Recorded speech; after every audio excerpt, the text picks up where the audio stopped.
Mining don గాలి జనార్దన్ రెడ్డికి అదృష్టం కలిసి వస్తోంది. ఎన్నో ఏళ్ల వాయిదాల తర్వాత విచారణ పూర్తి చేసి శిక్ష ఖరారు చేస్తే పైకోర్టులో ఆయనకు ఊరట లభించింది. ఆయనకు విధించిన శిక్షపై తెలంగాణ హైకోర్టు స్టే విధించింది.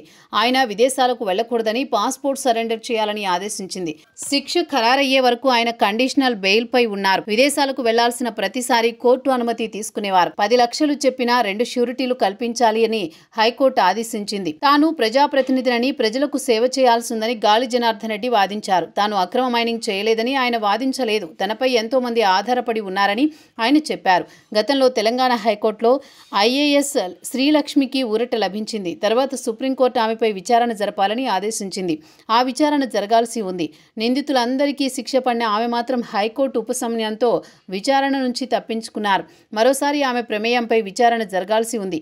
గాలి జనార్దన్ రెడ్డికి 7 సంవత్సరాలు జైలు శిక్ష విధించడంతో ఆయన కర్ణాటకలోని గంగావతికి ఎమ్మెల్యేగా అనర్హతకు గురయ్యారు.